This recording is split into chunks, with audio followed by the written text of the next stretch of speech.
जनमानस के प्रिय रचनाकार मुंशी प्रेमचंद, जिन्हें हम कलम का सिपाही भी कहते हैं, आज साहित्यकार मुंशी प्रेमचंद की 140वीं जयंती है। कालजयी उपन्यासकार प्रेमचंद का जीवन जितनी गहनता लिए हुए था, साहित्य के फलक पर उतना ही व्यापक है। ऐसे महान कथाकार को कोटिश नमन के साथ आइए सुनते हैं मुंशी प्रेमचंद की कहानी ठाकुर का कुआं। जोखू ने लोटा मुंह से लगाया तो पानी में सख्त बदबू आई। गंगी से बोला, यह कैसा पानी है? मारे बास के पिया नहीं जाता, गला सूखा जा रहा है और तू सड़ा हुआ पानी पिलाए देती है। गंगी प्रतिदिन शाम को पानी भर लिया करती थी। कुआं दूर था, बार बार जाना मुश्किल था। कल वह पानी लाई तो उसमें बू बिल्कुल न थी। आज पानी में बदबू कैसी? लोटा नाक से लगाया तो सचमुच बदबू थी। जरूर कोई जानवर कुएं में गिरकर मर गया होगा, मगर दूसरा पानी आवे कहां से? ठाकुर के कुएं पर कौन चढ़ने देगा? दूर से लोग डांट बताएंगे। साहू का कुआं गांव के उस सिरे पर है, परंतु वहां भी कौन पानी भरने देगा? चौथा कुआं गांव में है ही नहीं। जोखू कई दिन से बीमार है। कुछ देर तक प्यास रोके चुप पड़ा रहा, फिर बोला, अब तो मारे प्यास के रहा नहीं जाता। ला थोड़ा पानी नाक बंद करके पी लूं। गंगी ने पानी न दिया। खराब पानी पीने से बीमारी बढ़ जाएगी, इतना जानती थी, परंतु यह न जानती थी कि पानी को उबाल देने से उसकी खराबी जाती रहती है। बोली, यह पानी कैसे पियोगे? न जाने कौन जानवर मरा है। कुएं से मैं दूसरा पानी लाए देती हूँ। जोखू ने आश्चर्य से उसकी ओर देखा। दूसरा पानी कहाँ से लाएगी? ठाकुर और साहू के 2 कुएं तो हैं, क्या एक लोटा पानी भी ना भरने देंगे? हाथ पैर तुड़वाकर आएगी और कुछ ना होगा। बैठ चुपके से। ब्राह्मण देवता आशीर्वाद देंगे, ठाकुर लाठी मारेंगे, साहू जी 1 के 5 लेंगे। गरीबों का दर्द कौन समझता है? हम तो मर भी जाते हैं तो कोई द्वार पर झांकने नहीं आता। कंधा देना तो बड़ी बात है, ऐसे लोग कुएं से पानी भरने देंगे? इन शब्दों में कड़वा सत्य है। गंगी क्या जवाब देती? किंतु उसने वह बदबूदार पानी पीने को न दिया। रात के 9 बजे थे। थके मांदे मजदूर तो सो चुके थे। ठाकुर के दरवाजे पर 4-5 बेफिक्रे जमा थे। मैदानी बहादुरी का तो अब जमाना रहा न मौका। कानूनी बहादुरी की बातें हो रही थी। कितनी होशियारी से ठाकुर ने थानेदार को एक खास मुकदमे में रिश्वत दी और साफ निकल गए। कितनी अकलमंदी से एक मार्के के मुकदमे की नकल ले आए। नजीर, मोहतमिम सभी कहते थे, नकल नहीं मिल सकती। कोई 50 मांगता, कोई 100। यहाँ बेपैसे कौड़ी नकल उड़ा दी। काम करने का ढंग चाहिए। इसी समय गंगी कुएं से पानी लेने पहुंची। कुप्पी की धुंधली रोशनी कुएं पर आ रही थी। गंगी जगत की आड़ में बैठे मौके का इंतजार करने लगी। इस कुएं का पानी सारा गांव पीता है, किसी के लिए रोक नहीं, सिर्फ ये बदनसीब नहीं भर सकते।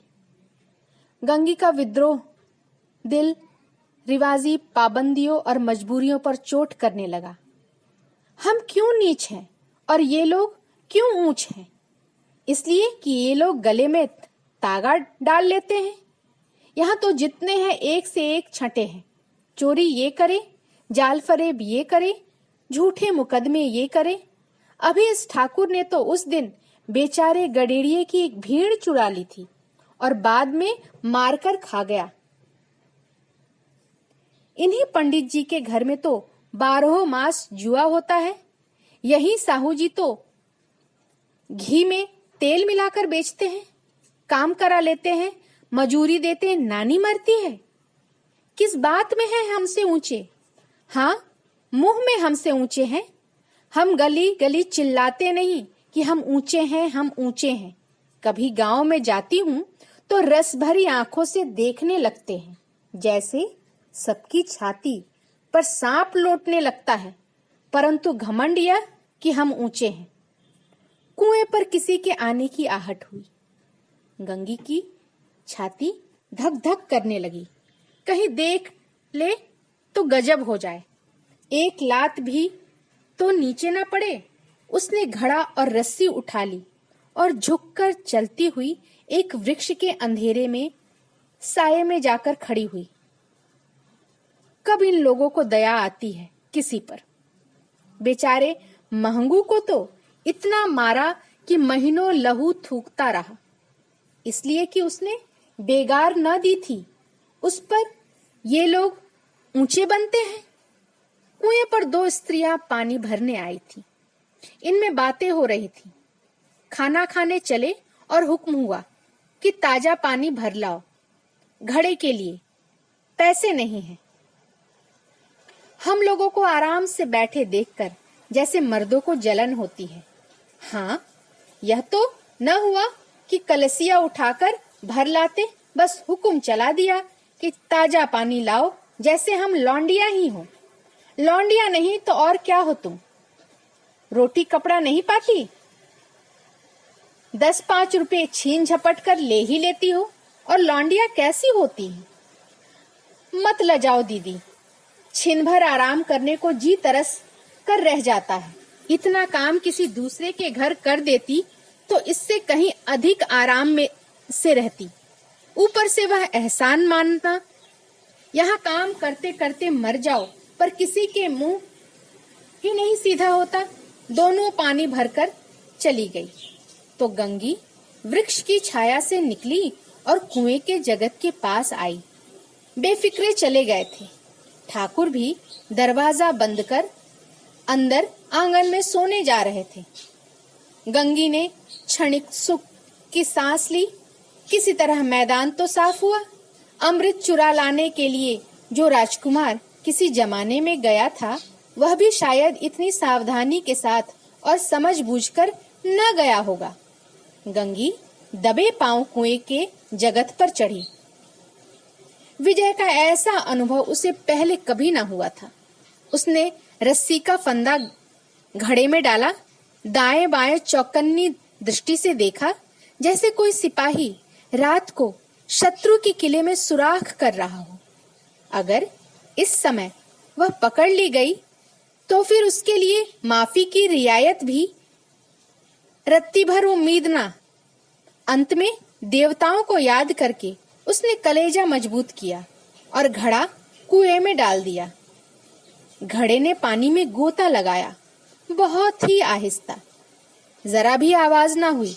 गंगी ने 2-4 हाथ जल्दी जल्दी मारे। घड़ा कुएं के मुंह तक आ पहुंचा। कोई बड़ा शहजोर पहलवान भी इतनी तेजी से उसे न खींच सकता था। गंगी झुकी कि घड़े को पकड़कर जगत पर रखे कि एकाएक ठाकुर साहब का दरवाजा खुल गया। शेर का मुंह इससे अधिक भयानक न होगा। गंगी के हाथ से रस्सी छूट गई। रस्सी के साथ घड़ा धड़ाम से पानी में गिरा और कई क्षण तक पानी में हलकोरे की आवाज सुनाई देती रही। ठाकुर कौन है, कौन है पुकारते हुए कुएं की तरफ आ रहे थे और गंगी जगत से कूदकर भागी जा रही थी। घर पहुंचकर देखा कि जोखू लोटा मुंह से लगाए वही मैला गंदा पानी